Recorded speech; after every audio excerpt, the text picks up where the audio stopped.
Welcome to Principles of Cardiopulmonary Bypass. During cardiac surgery, the heart is arrested in order to optimize operating conditions.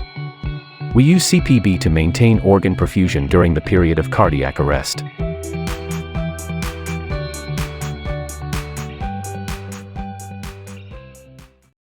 This video will go through the key components of cardiopulmonary bypass and will cover the initiation of CPB. Let's start at the machine end. Here we have the major machine components.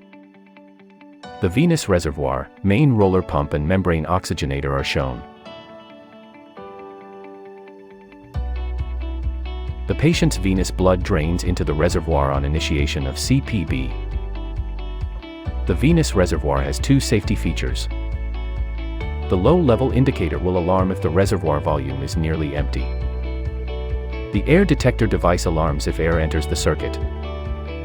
These safety features protect against massive air embolism.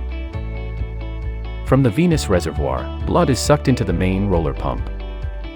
The main pump is responsible for generating flow, returning oxygenated blood back to the patient. Main pumps are either roller or centrifugal. Venous blood then enters the membrane oxygenator where a thin gas-permeable membrane separates blood in the circuit from gas. Oxygen and carbon dioxide diffuse across this membrane to enter and leave blood. Membrane oxygenators are the main oxygenators used in clinical practice. They have a lower risk of gas emboli and cause less damage to blood components. Bubble oxygenators are no longer in use. An air-oxygen blender allows oxygen concentration to be adjusted between 21 and 100%. Oxygenated blood passes through an arterial line filter before returning to patient. The filter is responsible for removing microemboli greater than 40 microns, including cellular aggregates and debris. Here we have cardioplegia being delivered. An ice bucket is used to cool cardioplegia whilst a bubble trap prevents micro-air emboli. Cardioplegia is delivered using a roller pump. Roller pumps are used to deliver cardioplegia, cardiotomy suction, and to vent LV. They are also used to deliver cerebral perfusion during aortic surgery. In the event of power failure, a crank can be used to manually rotate the roller pump to generate blood flow. Here, we bring all of the components of the CPB machine together. Venous blood from the patient drains into the venous reservoir. The main roller pump pumps the blood through the heat exchanger and membrane oxygenator. The gas blender allows FiO2 to be adjusted and the sweep speed of gas flow determines rate of CO2 removal. Oxygenated blood then passes through an arterial filter before being returned to the patient. Cardioplegia is delivered after cross-clamp application. Blood from the operating field is returned to the reservoir via the cardiotomy sucker.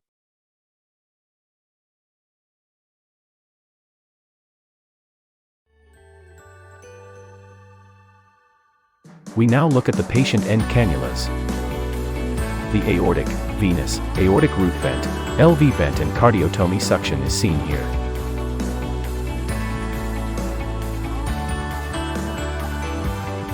CPB circuits are made from PVC. Biocompatible and heparin-coated tubing are thought to reduce triggering of inflammatory and coagulation pathways, which occur when blood comes into contact with the circuit. The circuit is primed with crystalloid or blood mix and divided before use as shown. The ends are color-coded indicating arterial and venous.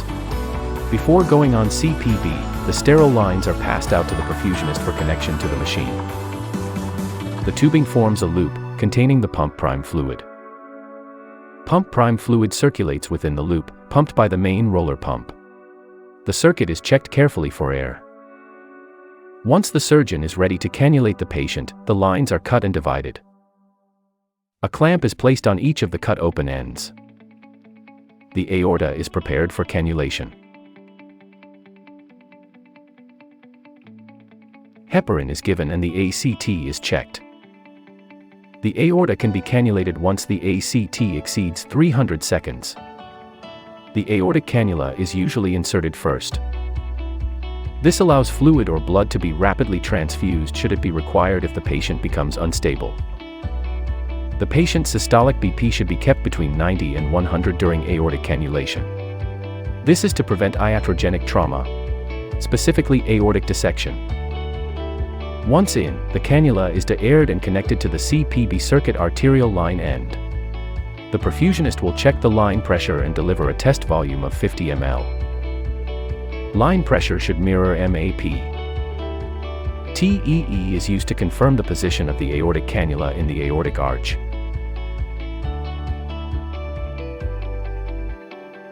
The venous cannula is inserted next into the right atrium and IVC. For CABG, a two-stage cannula is used. The IVC and SVC can be cannulated directly when doing mitral or tricuspid valve surgery. Once in, the venous cannula is connected to the venous end of the CPB circuit. We can use the Harlem checklist before going on CPB. Heparin must be given and ACT checked. Reassess all anesthesia monitoring and zero all lines. Ensure arterial cannula is in correct position and that there are no air locks in venous cannula. TEE should be placed in neutral position and frozen. Administer muscle relaxant, analgesia, and anesthetic agents as required. Once checks are complete, the perfusionist will release the venous clamp to allow blood to drain into the reservoir. The main pump flow rate is simultaneously increased to return blood to the patient. We are now ready to go on cardiopulmonary bypass. The perfusionist gradually releases the venous clamp to empty the heart and increases the main roller pump output simultaneously. Ensure that the heart is emptying and that the venous reservoir volume is adequate. Check MAP and use vasopressors as needed to maintain MAP. There will normally be a slight dip in MAP as the patient goes on bypass. The heart will continue beating as cardioplegia has not been given. Insertion of the aortic root vent and cross-clamp placement allows cardioplegia to be given to arrest the heart. Full flow is achieved once the pump is delivering an adequate cardiac index. When blood is pumped through the aortic cannula, there is a pressure difference between the line and patient's MAP. Line pressure should not exceed 250 mmHg. Higher line pressures indicate a mal-positioned aortic line or dissection. Optical fluorescence sensors placed on the venous and arterial lines of the CPB circuit allow for continuous monitoring of arterial blood gases. They need to be calibrated with a patient's ABG.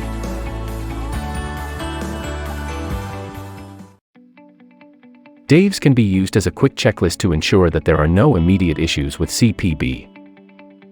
Arterial dissection is indicated by high line pressures and low perfusion pressure. Echo may further demonstrate this. Ensure arterial inflow is bright red and oxygenated. Check that venous blood is draining unimpeded. A high CVP reading and facial flushing indicates obstruction to venous return. Before discontinuing ventilation, ensure that adequate cardiac index and perfusion pressure, or MAP, has been achieved. The aortic root vent is inserted once CPB is established and running smoothly. A coronary sinus catheter may also be inserted for retrograde cardioplegia delivery. The aortic cross clamp is then applied, followed by administration of cardioplegia to arrest the heart in diastole. Is it time for a coffee? Not yet. We still have work to do. During CPB, close monitoring of the patient is continued. Perfusion pressure should be kept between 60 and 70 mm mercury. The ECG must be monitored closely for signs of activity. Metabolic state, oxygenation, and CO2 are regularly checked by arterial blood gas analysis.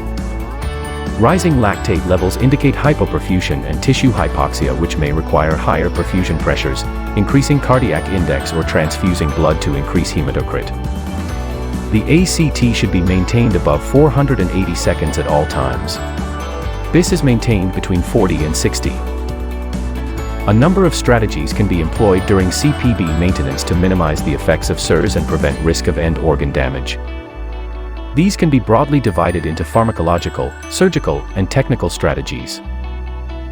Cardiac surgery with cardiopulmonary bypass, CPB, provokes a systemic inflammatory response syndrome, SIRS.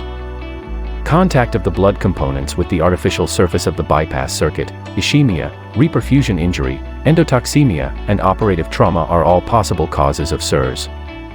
This inflammatory reaction may contribute to the development of postoperative complications, including myocardial dysfunction, respiratory failure, renal and neurologic dysfunction, bleeding disorders, altered liver function, and ultimately, multiple organ failure. Pharmacological strategies to reduce SIRS include use of glucocorticoids and aprodenin. Steroids are able to reduce the inflammatory response of CPB. However, their side effects of hyperglycemia and increased risk of post-op wound infection are concerns. Other agents being investigated include phosphodiesterase inhibitors, complement inhibitors, and sodium nitroprusside. Heparin is also thought to play an important role in reducing SIRS. Technical strategies include use of biocompatible and heparin-coated circuits. Complement activation, cytokine release, kallikrein, and leukocyte activation are all reduced with heparin-coated circuits. Despite these observations, a clear benefit in the clinical outcome has not always been demonstrated. Other investigated interventions include use of pulsatile flow during CPB, hypothermia versus normothermia, and filtration during CPB. Optimization of oxygen delivery and reducing oxygen consumption is vital to prevent ischemia reperfusion injury. O2 delivery is determined by cardiac output, hemoglobin concentration, %HB saturation, and dissolved O2 content. These parameters can be controlled to optimize O2 delivery. In general, cardiac index is maintained between 2.2 and 2.4 liters per min per meter squared. O2 consumption is age-related. It is 4 ml per kilo per minute in non-anesthetized adults at 37 degrees centigrade. Anesthesia decreases O2 consumption, as does hypothermia. O2 consumption decreases by 7% for every degree of cooling. Patients undergoing CABG are normally cooled to between 32 and 34 degrees during CPB for organ protection against ischemia. The relationship between O2 delivery and cardiac output is shown here. Increasing cardiac output allows increased O2 delivery during CPB. Also shown is the effect of increasing hematocrit levels on O2 delivery. To summarize, O2 consumption during CPB is minimized by ensuring the patient is adequately anesthetized and paralyzed. Cooling the patient further reduces O2 consumption. Patients undergoing surgery involving the aortic arch, where circulatory arrest may be required, are cooled even further to below 28 degrees.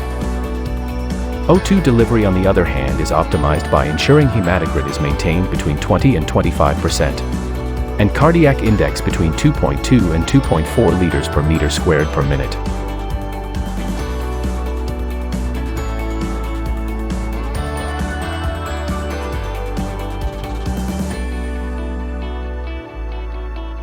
Finally, the surgeons have completed the operation.